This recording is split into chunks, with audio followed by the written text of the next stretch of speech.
पुराना हवेली जैसा घर जहाँ हर दीवार बीते जमाने की कहानी कहती थी। उस घर में रहती थी शारदा देवी, 60 के पार उम्र, सादे सफेद कपड़ों में, हमेशा सख्त और अनुशासित। घर की बहुएं, नौकर, यहाँ तक कि बच्चे भी उनकी नजरों से डरते थे। शारदा देवी की एक ही संतान थी, राजेश।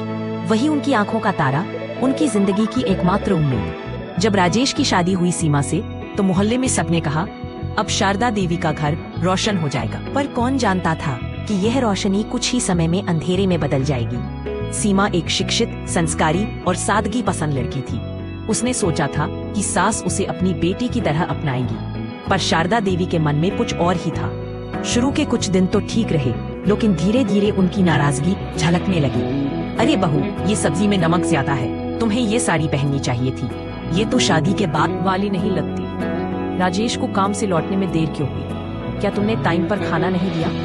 सीमा हर गलती पर जी माँ कहकर चुप रहती, लेकिन अंदर ही अंदर टूटने लगी। एक दिन राजेश देर से घर आया। शारदा देवी ने सीधे सीमा पर तंज कसा, कह दो बहू, अब तुम्हारा राजेश तुम्हें पसंद नहीं करता, बाहर किसी और से तो नहीं मिल रहा। सीमा की आंखों में आंसू थे, पर आवाज में दृढ़ था, माँ कृपया ऐसा मत कहिए, वो बस काम से देर से आया है। शारदा देवी चिल्ला उठी, मुझे मत सिखाओ क्या सही है, मैं खुद बहू रह चुकी हूँ, तुम जैसी बहुओं के नखरे नहीं किए मैंने। राजेश बीच में आया, माँ को शांत करने की कोशिश की, पर दोनों ओर की दूरी बढ़ती चली गई। कुछ महीनों बाद सीमा माँ बनने वाली थी। घर में खुशियों की जगह सन्नाटा था, क्योंकि शारदा देवी अब उससे बिल्कुल बात नहीं करती थी। सीमा की माँ जब देखने आई तो बोली, बेटी अगर यहाँ चैन नहीं है तो चल मेरे साथ। पर सीमा बोली, नहीं माँ, मैं अपनी सास को बदल दूंगी, मैं उन्हें प्यार से जीतूंगी। एक रात शारदा देवी की तबीयत अचानक बिगड़ गई। तेज बुखार, सिर में दर्द और घर में कोई नहीं। राजेश ऑफिस के दौरे पर था। सीमा ने बिना सोचे समझे उन्हें संभाला, ठंडे पानी की पट्टियां रखी, दवाई दी, पूरी रात जागती रही। सुबह जब शारदा देवी की आंखें खुली तो देखा सीमा उनके पास बैठी थी। आंखों में नींद नहीं, चेहरे पर चिंता थी। शारदा देवी के दिल में कुछ पिघला, पर ईगो नाम की दीवार अभी बाकी थी। कुछ महीनों बाद सीमा ने एक प्यारी सी बच्ची को जन्म दिया, अन्वी।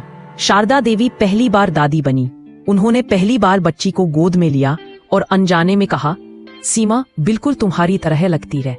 राजेश ने हंसते हुए कहा, माँ देखिए, आप भी मानती हैं अब की सीमा आपकी है। शारदा देवी ने मुस्कुराने की कोशिश की, पर दिल में कुछ हिल चुका था। साल बीतते गए, अन्वी बड़ी होने लगी और उसकी सबसे प्यारी साथी बनी दादी माँ। हर सुबह शारदा देवी उसे तैयार करती, कहानियां सुनाती और स्कूल छोड़ने खुद जाती। अब सीमा और शारदा देवी के बीच की दूरी धीरे धीरे कम होने लगी थी।